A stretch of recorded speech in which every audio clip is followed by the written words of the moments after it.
पहले मैच में जनूबी अफ्रीका को 93 रन से हराने के बाद दूसरे टेस्ट में पाकिस्तान को जनूबी अफ्रीका के हाथों 8 विकेटों से शिकस्त हो गई है, जिसके बाद 2 टेस्ट मैचेस की सीरीज 1-1 से बराबर हो गई है।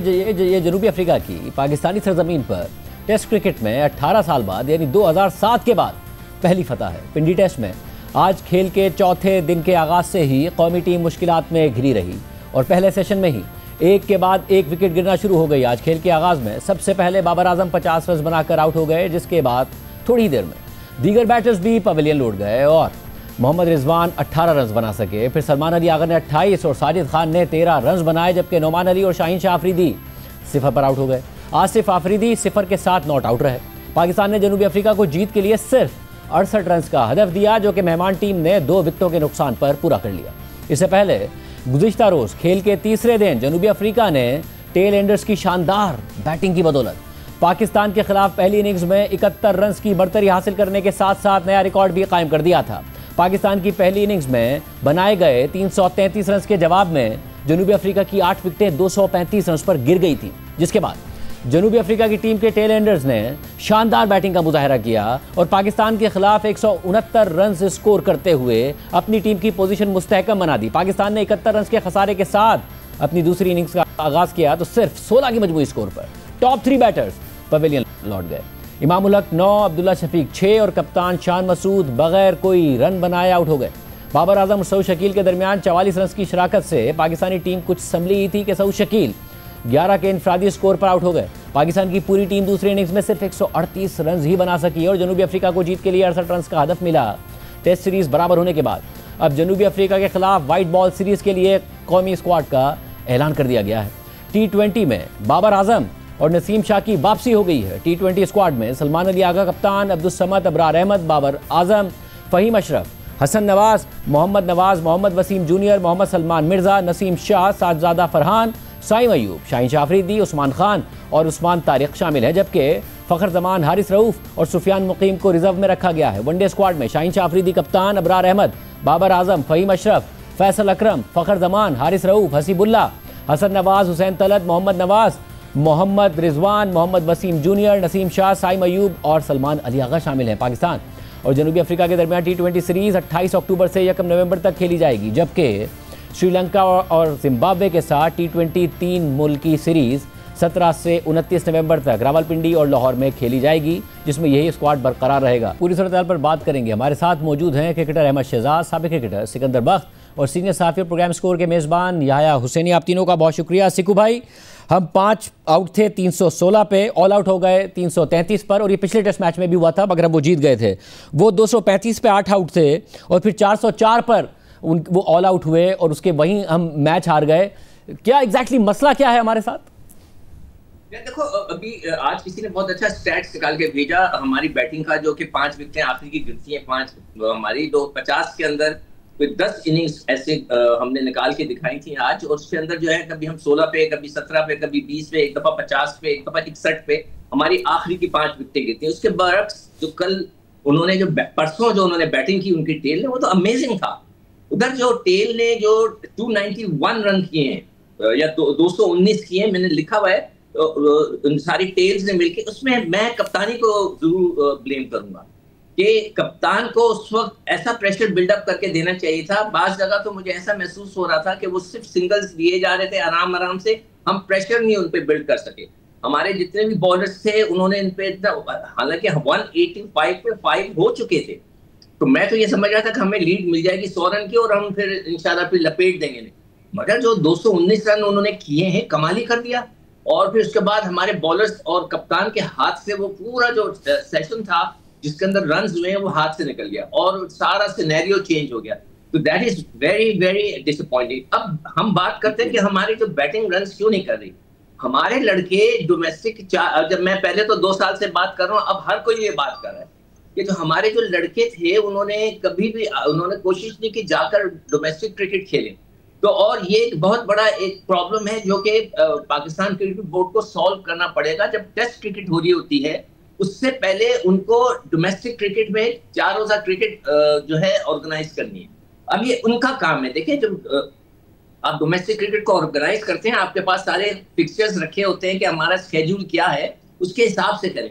अगर आप वो नहीं कर सकते तो कम से कम पेंटेंगुलर करवाएं, यानी कि 5 टीमों का मैच, और 5 टीमें आप बेस्ट लड़कों से डिवाइस करके बनाएं और उनका एक छोटा सा टूर्नामेंट करा दें, ताकि सबको 4 रोजा क्रिकेट खेलने का फ्रेम हो जाए। माइंड फ्रेम जो होता है वो हमारा वो T20 और वनडे की तरफ ज्यादा हो गया है, और जब भी ये वजह है कि हम वहां पे खड़े होकर लंबी इनिंग्स नहीं खेल रहे, ये मैं समझता हूँ। और अहमद सर, आप बताइएगा, अगेन हम एशिया कप में T20 में भी कोलैप्स अचानक करते थे, यहाँ पिछले टेस्ट में भी किया, इस टेस्ट में भी किया, और दायरे बॉलर्स ने तकरीबन पकड़ लिया था उस कोलैप्स के बावजूद, मगर फिर उनके टेलेंडर्स बहुत अच्छा परफॉर्म कर गए। कैसे हारे हम ये? देखिए, मिक्स चीजें हैं। सबसे ज्यादा कसूरवार लीडर हैं, और लीडर ने 30 की एवरेज को जस्टिफाई अपनी करने के लिए पूरी टीम का माइंडसेट 30 के प्लेयर का बना दिया है। जब वो ग्लोरीफाई करते हैं अपनी 30 स्कोर और बताते हैं यहाँ 30 स्कोर इस पिच पे जो है बड़े मुश्किल होते हैं, तो फिर ऑपोजिशन उनको बताती है, उनकी आखिरी पार्टनरशिप जो 10वें 11वें प्लेयर की 250 रन की लगती है, तो वो बताती है कि नहीं, यहाँ पे 30 स्कोर काफी नहीं है, आप ये गलत बात कर रहे हैं। उसके बाद जब पार्टनरशिप जब बॉलर्स आउट कर रहे होते हैं ना, तब आपको सारी चीजें ठीक नजर आ रही होती हैं, लेकिन जहां पे पार्टनरशिप लगती है वहां पे एज अ लीडर आपको आउट ऑफ द बॉक्स चीजें करनी है, आपको बेट डालनी होती है, आपको as a captain wicket buy करनी होती है, जो कि बहुत दफा, खाली इस मैच में नहीं, पिछले साल यही होता था कि हम 3 4 6 आउट करके यहाँ पे कप्तानी पे बातें आती थी, हम रह जाते थे। ये चीजें फिर सेकंड इनिंग में आप देखें कि हमारा जो है कलैप्स होते हैं। ये फिटनेस है, फिटनेस इन प्लेयर्स ने खुद ही जो है ना मना करवा दी। जब टायर्ड होती है बॉडी, तीसरा चौथा दिन होता है, लंबी लंबी फील्डिंग की होती है, जब ब्रेन काम नहीं करता, वहां पे जो है रह जाते हैं। हाँ, पहला टॉस जीत के पहली इनिंग आ जाए, विकेट फ्लैट है, ब्रेक नहीं हो रहा, तब जल्दी जल्दी अपना स्कोर। फिर एक और माइंडसेट है, क्योंकि हमारे कप्तान का डिफेंस हल्का है, तो वो कहते हैं जी तेज स्कोर करने हैं। भाई, तेज स्कोर तो वहां करने हैं जहां पे आप लोग ड्रॉ कर रहे हो। आप लोगों के मैच तो तीसरे और चौथे दिन के अंदर खत्म होते हैं, इसका मतलब है इनफ टाइम अभी भी पड़ा है, लेकिन आपका डिफेंस स्लो है, तो आप जल्दी जल्दी स्कोर बनाने की करते हैं। टेस्ट क्रिकेट को टेस्ट क्रिकेट की तरह खेलना चाहिए, टाइम लेना चाहिए, या सेशन बाय सेशन खेलना चाहिए, ग्राइंड खाना चाहिए। ये सारी चीजें मिसिंग है। हम मानते हैं कि वो कैलिबर नहीं है इन प्लेयर्स का, ये इसमें कोई ढकी छुपी बात नहीं है, लेकिन जो कोचिंग स्टाफ भी लगाया है, क्या उन्होंने आज से पहले कभी रेड बॉल की कोचिंग की है? अजहर महमूद साहब ने मुझे सिर्फ ये चीजें बताई है। जो ऑल इन ऑल शाहजेब भाई जो डिसीजन हो रहे हैं, जिस तरह रिजवान को कप्तानी से हटाया, टेस्ट मैच चल रहा था, तीसरा दूसरा दिन था, आपने रिजवान को कैप्टनसी से हटा दिया, 2 दिन इंतजार नहीं हो सकता था। फिर आज सुबह 49 पे बाबर खेल रहा था, आज आप उसको बाबर को भी ले आए। ये तो इस पे तो बाद में बात करते हैं, लेकिन दीज आर द थिंग्स। मुझे लगता है कि शाहजेब भाई 2 को डिसीजन अच्छे हुए थे पिछले महीने के अंदर, 2-3 महीने के अंदर, लेकिन अब आके दोबारा से वही बैक गियर लगा है पाकिस्तान क्रिकेट को। और इस दफा का बैक गियर जो है, आप यहीं पे बैठे हैं, याद रखना, आप भी याद रखेंगे, हम भी याद रखेंगे, ऐसी जगह पे जाएगा कि वहां से निकलना, सर उठाना बहुत मुश्किल हो जाएगा। यह आप ज़ाहिर नज़र रखते हैं क्रिकेट के मामलात पर, आपके ज़राए भी आपको बताते हैं, क्या आप किस तरीके से इवेलुएट करेंगे सारी सिचुएशन को? शाहजेब खानजादा साहब, एक शेर है, मैं बहुत दफा पढ़ चुका हूँ, और लोग मुझे कहते हैं यार कितनी बार पढ़ोगे, कि दिल के फपोले जल उठे सीने के दाग से, इस घर को आग लग गई घर के चिराग से। पाकिस्तान क्रिकेट को खेलने वाले भी क्रिकेटर्स हैं, पाकिस्तान क्रिकेट को तबाह करने वाले भी क्रिकेटर्स हैं। और आप मुझसे पूछेंगे कि आप ये कैसे बात कर रहे हैं, अभी कैप्टन की बात की अहमद शहजाद साहब ने, तो पाकिस्तान क्रिकेट को जितना डैमेज हमारे साबिक वजीर आज़म इमरान खान साहब ने किया 92 वर्ल्ड कप को लेकर, वो आपके सामने है। जो खिलवाड़ उन्होंने पाकिस्तान डोमेस्टिक क्रिकेट के साथ किया, उसमें आखिरी कील किसने ठोकी?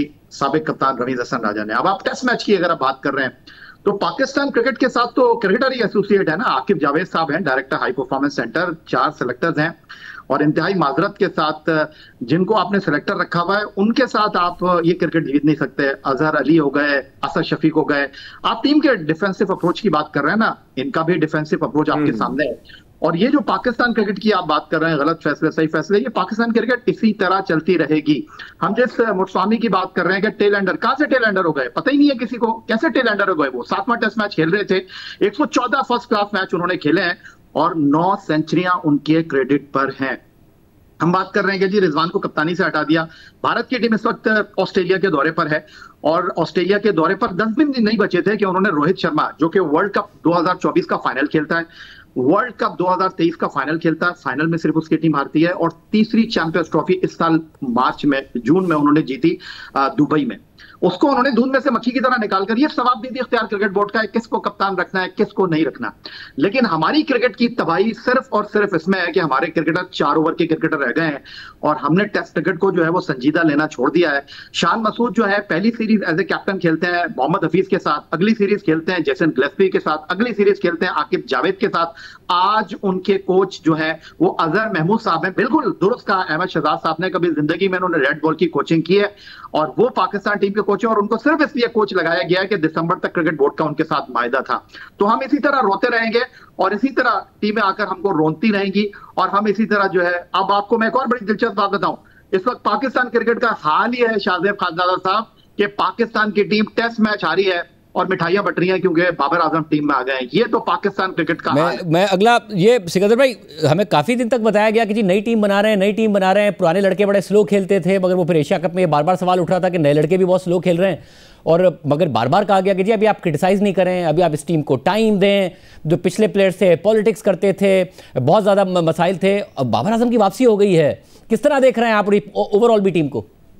ये देखो अभी जो टीम अनाउंस हुई है उसके सबसे मजे की चीज, अभी मैं जल्दी जल्दी डेटा निकाला था, मुझे नहीं पता हम T20 और वनडे के ऊपर आज आ जाएंगे। हमारे 4, हम अभी ट्राई सीरीज खेले और एशिया कप खेले, उसमें 4 लड़के हमारे कोचिंग का ये मैं तो माइक हेस्टन को भी बहुत ज्यादा ब्लेम करूंगा। भाई आपको देकर दिया गए थे 17 लड़के, आप यकीन करें 17 में से एक वसीम लड़का है जिसने एक मैच भी नहीं खेला ट्राई सीरीज का और एशिया कप का, and now he is back into the side. वो कैसे आ गया?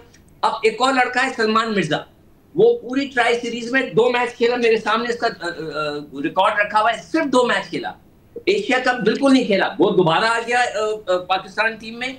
फिर खुशदिल को लेकर गए थे, आपके बेस्ट ऑफ स्पिनर है, सॉरी लेफ्ट आर्म स्पिनर है और ऑलराउंडर है, एक मैच खिलाया आपने ट्राई सीरीज और एशिया कप में। फिर एक आ गया हसन अली, हसन अली को आपने, खैर वो तो टीम में ही नहीं है तो, और ना खुशदिल है, ये लड़के कैसे वापस आ गए? आपने किस बेस पे? मुझे तो यकीन ही नहीं आ रहा कि ये जो टीम बनाई है आपने खुद लड़कों को लेकर गए और आपने खुद ही उनको नहीं खिलाया और दोबारा लेकर आ गए।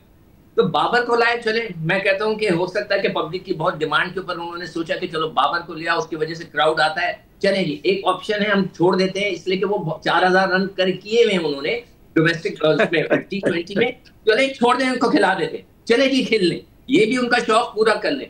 मगर उन्होंने अभी तक जो आखिरी जो जितने मेरे पास लिखा हुआ है 28 शायद मैच खेले T20 के, उनमें कोई 100 नहीं है। उन्होंने 30 मैच ODI के खेले में, कोई 100 नहीं है। अब उनके 15 टेस्ट मैचेस हो गए बाबर आजम के, 30 इनिंग्स हो गई हैं, कोई 100 नहीं है।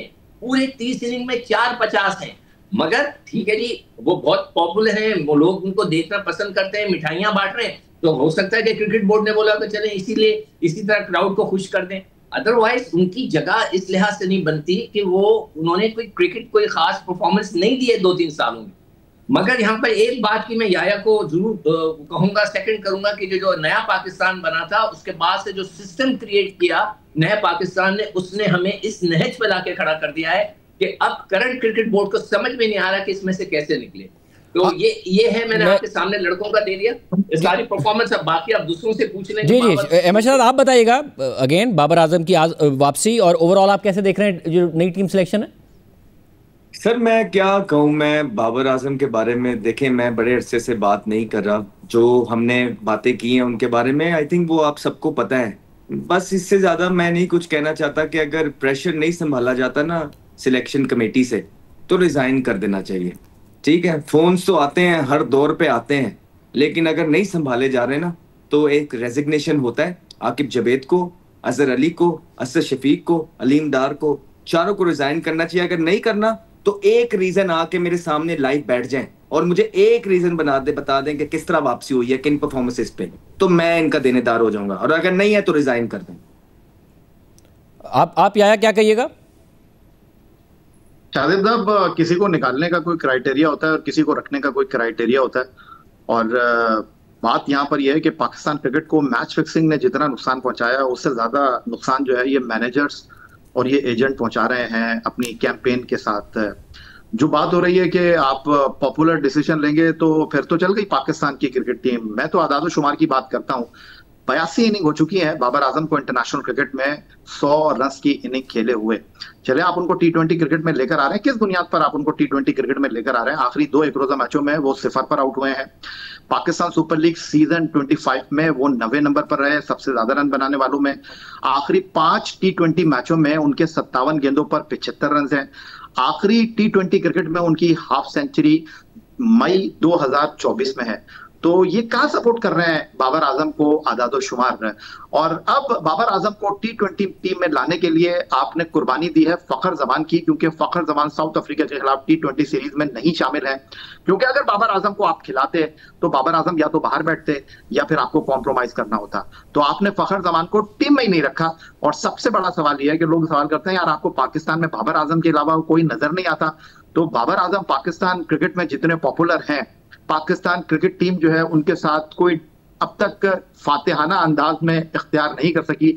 सीधी और सिंपल मिसाल आज का टेस्ट मैच है, जहां पर वो रन्स करते, सब अपने नाकिदीन को चुप करा देते, लेकिन हमेशा की तरह उन्होंने अपने 50 रन किए, बल्ला फिजा में लहराया और पाकिस्तान टीम को डूबता हुआ छोड़कर चले गए। शाहजेब भाई, मैं इधर एक ऐड चीज करना चाहूंगा प्लीज।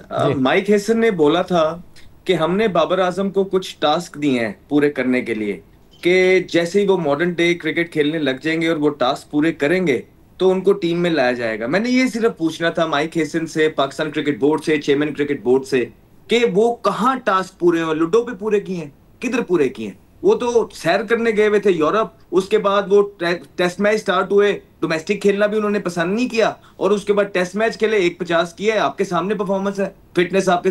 भाई हम कहते हैं कि वापस आना चाहिए सबको, ये सबकी क्रिकेट है। हम ये नहीं कहते कि जो उन्होंने यंगस्टर्स के साथ किया था उनके साथ अब ये लोग वो करें, नहीं। लेकिन एक क्राइटेरिया है, जिस तरह याया भाई ने बोला है कि किसी को बाहर निकालने का भी क्राइटेरिया होता है, किसी को अंदर लाने का भी होता है। लेकिन इस क्रिकेट बोर्ड ने सारी चीजें, सारी हदें पार करके रख दी हैं। और मैं जिस तरह पहले अपने बात में आपको कहा है ना कि इस दफा ये फाइनल को जो है ना, नेल ऑन द कॉफिन था। आप देखेंगे अगले 6 महीने 7 महीने के अंदर पाकिस्तान क्रिकेट खुदा ना ख्वास्ता ऐसी चीजें आपको सामने आएंगी जो हमने पहले कभी नहीं सुनी।